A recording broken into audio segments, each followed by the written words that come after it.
لماذا يجد الإنسان التناقضات في جميع الأديان ولا يجدها في القرآن؟ بالقرآن اهتديت في رحبه تحلو الحياة شوقا إلى المولى أتيت أسلمت روحي للإله قد زان لي أغلى طريق وهو الشفيع هو الرفيق يا هائما هل تستفيق وترى السعادة والنجاة قد زان لي أغلى طريق وهو الشفيع هو الرفيق يا هائما هل تستفيق وترى السعادة والنجاة.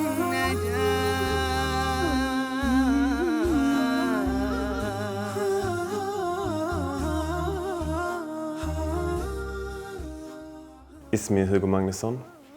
عمري 25. أنا من المدينة هلسنبورغ في السويد وأنا أدرس الطب في لونز universitet وأنا متزوج وعندي بنت. بين أب ملحد وأم مسيحية نشأ. لم تعجبه التناقضات الموجودة في الإنجيل. طبيب المسلمين السويدي هوغو الذي كان يردد الفاتحة قبل إسلامه في الكنيسة. Innan jag blev muslim så var jag var då tonåring och jag hade två lite olika sidor i mitt liv. Dels så var jag kristen, så jag var religiös, jag gick till kyrkan. Samtidigt så var jag tonåring och jag hade vänner som drog i mig, ville inte följa med på detta och ville inte följa med och göra detta. Saker som kanske inte var så bra. Så jag hade två sidor på det sättet. Och på ett sätt så kanske jag inte som kristen hade skydd för att skydda en på samma sätt. Att man hade saker som stoppade en från att göra saker lika mycket. كانت لك علاقة مع جدتك كبيرة جدا. هل كان لجدتك أثر لتعرفك على الإسلام ودخولك الإسلام؟ Ja. Jag växte upp i en inte så religiös eller normal religiös familj. Och framförallt min mormor och morfar var de som var religiösa i min familj. Och min mormor, när jag och min bror var yngre, brukade lära oss att be inför natten och så vidare. Vad jag aldrig riktigt hörde från min mormor som jag behöll inom mig tills jag blev äldre var att de var kristna, men vi hade aldrig en religion, pratade aldrig om treenighet eller om frågor likt detta. Så det var någonting jag behöll inom mig, att Gud alltid var en, eller jag tänkte alltid Gud som en tills jag blev äldre, även om jag blev kristen eller var kristen senare också. أخي هوغو، موضوع الانفجار الكبير في الكون أثار لديك الكثير من التساؤلات. نريد أن نعرف ما هذه التساؤلات. När jag senare blev äldre och gick i skolan så tappade jag min religion eller min tro på Gud ganska mycket. Men när jag sen började i högstadiet, det vill säga ungefär 13-14 år, så började vi läsa mer vetenskap och vi pratade om Big Bang. Men när jag kom till den här punkten i mitt liv så började jag fråga, men vad hände innan detta?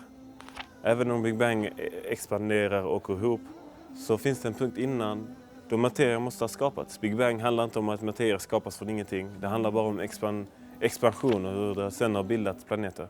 Så det måste ha funnits en punkt innan när materia skapades från ingenting. Och detta var något jag började fundera på mer när jag blev lite äldre. Under denna tiden så började jag tänka mycket på olika frågor kring kristendomen som jag inte hade ifrågasatt tidigare. Till exempel treenigheten. Till exempel om Bibeln är Guds ord eller det är ett vittnesmål om Guds ord. Alltså om det är någon annan bara som har berättat vad han hörde som någon annan sa som var Guds ord, till exempel. Och en annan fråga var om kristna får lov att äta griskött. Men detta var inga frågor som jag fick riktiga svar på, kände jag. كيف كانت ردة فعل القس على هذه الأسئلة؟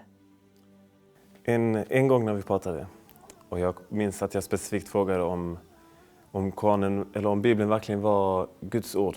eller om det är ett vittnesmål om Guds ord. För man vet om att i Bibeln står det att en person säger att en annan person sa att Jesus sa till exempel. Så jag tyckte det är såklart att detta inte är Guds ord direkt. Men han blev väldigt arg och sa detta har våra präster diskuterat i 1000 år och vi har kommit fram till att detta är så här. Och jag vill inte diskutera det mer med dig. Bland annat tills först om griskött där han till slut sa men ät inte griskött då. Och sen om Bibeln och så vidare. Och jag märkte också att han blev irriterad av att jag ifrågasatte och ställde de här frågorna framför de andra som var i ungdomsgruppen. Dels efter att jag hade pratat med prästen slutade jag äta gris kanske nästan ett år innan jag blev muslim.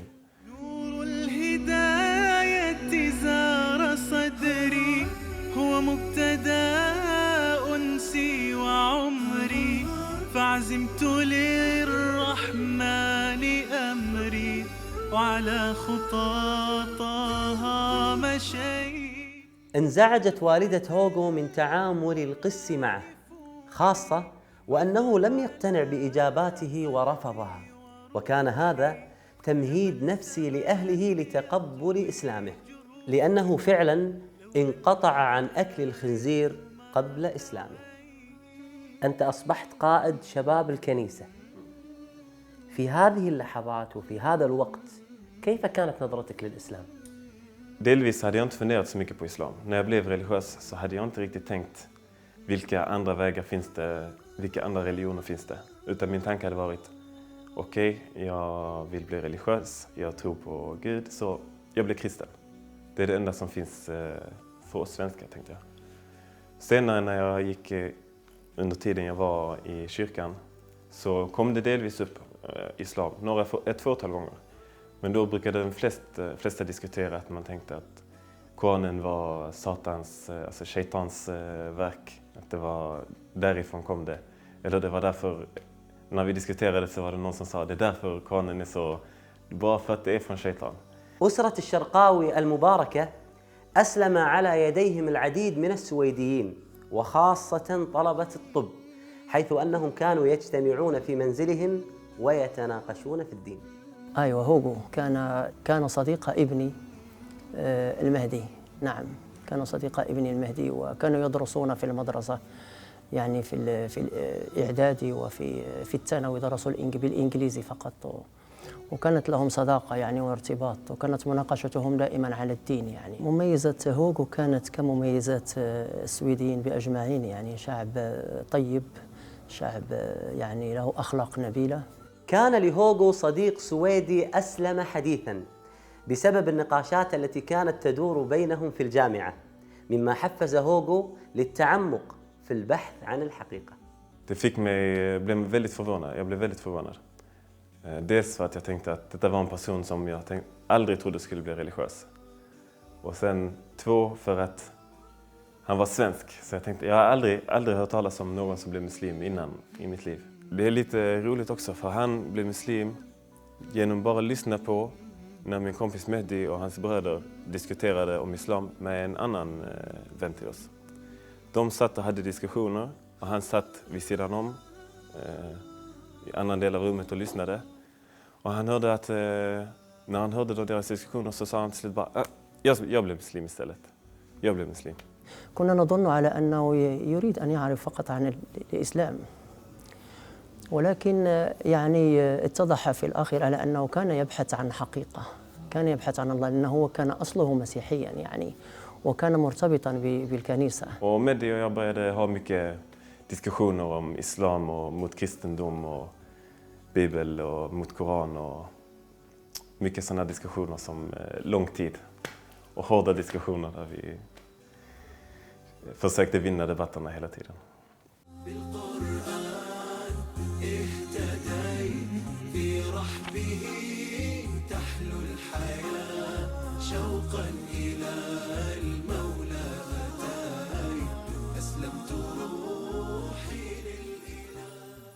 لما اشتكى جوف الظما لما بكى جفني دما والدرب خاف جهنما لجأت للقرآن. أخي هوغو، ما هي الآية التي لها أثر كبير عليك؟ För mig så tror jag att det viktigaste var när jag fick höra Al-Fatiha på arabiska. Jag hade läst innan mycket på svensk översättning av Koranen. Olika surah och så vidare. Men jag minns att när jag sen fick höra Koranen på arabiska, genom att höra mina vänner be eller min vän be till exempel, eller inspelningar på internet, så påverkade det mig mycket på grund av dess, hur vackert det är och översatt. Och det blev en stor skillnad när jag väl fick höra den och höra hur vackert det är på arabiska. Höra dess rim, höra hur det är uppbyggt. För jag hade inte hört innan, och på svenska så blir det lätt att det blir lite, ska jag säga, korta ayat. Det blir väldigt mycket stopp, stopp, stopp. Det flyter inte lika mycket på svenska. Så när man fick höra det på arabiska, höra hur vackert det är och när det rimmar, så det gav en helt annan dimension i Koranen, upplevelsen av Koranen för mig. Och verkligen någonting som fick mig närmare islam. Och det ledde också till att jag började memorera Al-Fatiha på arabiska innan jag faktiskt sen blev muslim, eller som shahada. Det var den som jag blev mest intresserad av, för jag kände dess vikt och omfattande, alltså, som att det omfattar en stor del av den muslimska tron.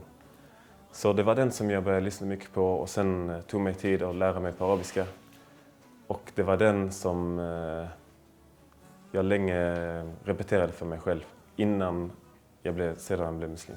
بأول مرة وقعت عليه عيوني تاليا أحسست فيه كأن سطوره فجر وعطر وقد ضم الحياة بدفتيه وقد ضم الحياة بدفتيه.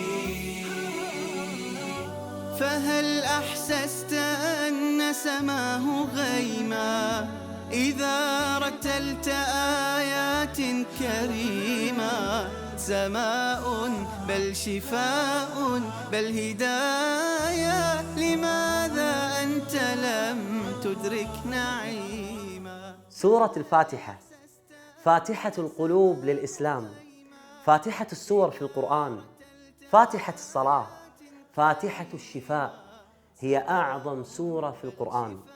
يقول النبي صلى الله عليه وآله وسلم عنها: والذي نفسي بيده ما أنزلت سورة في التوراة ولا في الإنجيل ولا في الزبور ولا في الفرقان مثلها.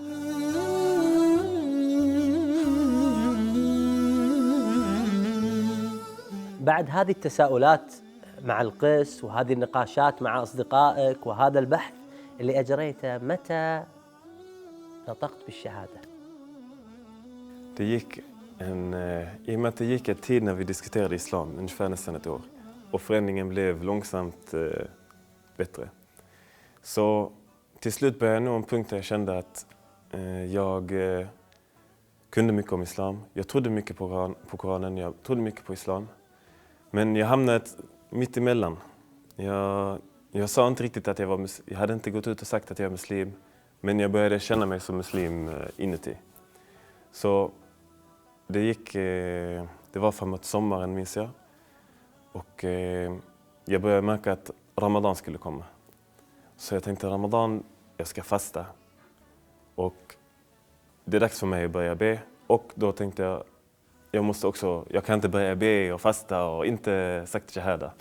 Så jag måste säga shahada innan. Och det var då jag tog beslutet att nej, nu är det slut på att jag har dolt detta inom mig och tryckt bak det. Jag kunde till och med sitta i kyrkan och alla sitter och ber.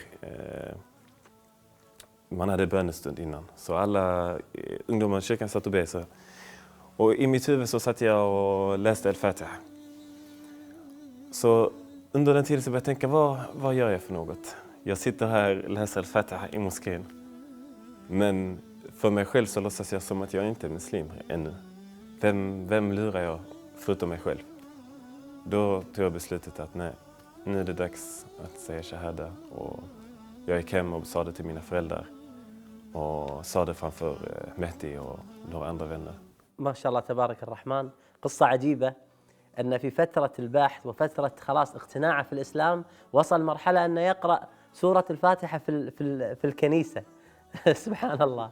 اجتهد بنفسه يعني. نحن كنا فقط نجاوب عن السؤال، لكن هوغو كان يبحث عن الحقيقة لوحده يعني. والله سبحانه وتعالى هو الذي أرزقه يعني هذا الدين، وفرحنا كثيرا بهذا. عم الظلام فؤاديا، بات الليالي قاسيا، ما عدت أدري ما الضياء إلا مع القرآن. همعنت في آياته فأنست في صفحاته، ورشفت من نفحاته ما أعذب القرآن. Jag minns att min mamma kom och sa, varför muslim? Du kan välja något annat. Du kan bli katolik, buddhist, vad du vill. Men varför muslim? Men alhamdulillah. Det finns många andra som jag vet har blivit i stora bråk med sina föräldrar. Att deras föräldrar har hotat dem eller slagit dem eller brutit banden med dem. Men alhamdulillah, mina föräldrar tog det bra. اقتربت الساعة وانشق القمر وإن يروا آية يعرضوا ويقولوا سحر مستمر وكذبوا واتبعوا أهواءهم وكل أمر مستقر ولقد جاءهم من الأنباء ما فيه مزدجر حكمة بالغة فما تغني النذر. Han är väldigt tålmodig och väldigt ansvarsfull. Alltså med tanke på att det kan vara rätt ovanligt för svenskar att bilda familj i sån ung ålder och samtidigt studera och gifta sig och jobba vid sidan av. Det är väldigt ansvarsfullt. Och det är ett stort tålamod att ha barn i den här åldern. Och när man samtidigt både studerar till läkare och sen även jobbar vid sidan om så kan det bli rätt tufft. Men han håller modet uppe och är väldigt optimistisk. Han brukar inte beklaga sig över någonting om att oj vad det är jobbigt. Det här vill jag inte eller vi ändrar detta. Utan är väldigt glad och positiv. أخي هوغو أنت تستحق الكثير وتستحق الكثير من الهدايا، ولكن نحن في نهاية كل حلقة من برنامج بالقرآن اهتديت هناك هدية من بنات في الأردن اسمهم بنات فينا خير. هذا اسمهم بنات فينا خير، يهدونك هذه الهدية ويطلبونك ويسألونك الدعاء. إن شاء الله. جزاكم الله خير. الله يبارك فيك، أنت تستحق الكثير. الله يبارك فيك. بكتاب الله للنور اهتديت ليا ماض نادما عنه مضيت نحو باب الله ذلا فانحنيت راجيا أن يغفر الذنب العظيم. Koranen i mitt liv är en vägledning. Något man kan lyssna på dels när man, eller läsa och lyssna på när man dels behöver vägledning i sitt liv eller man egentligen hela tiden. Varje dag bör man läsa en del av Koranen för att kunna hela tiden få till sig vägledning så att man olika råd som man behöver. Det är lätt att man tappar vägen lite om man är borta från den länge.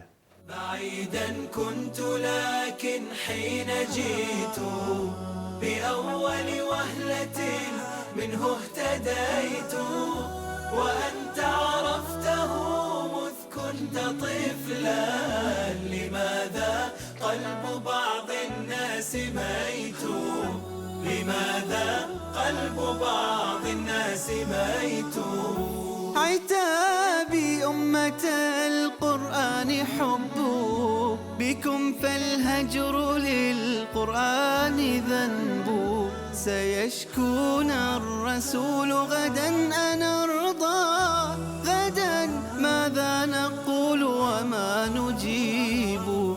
عتابي أمة القرآن حب بكم، فالهجر للقرآن ذنب.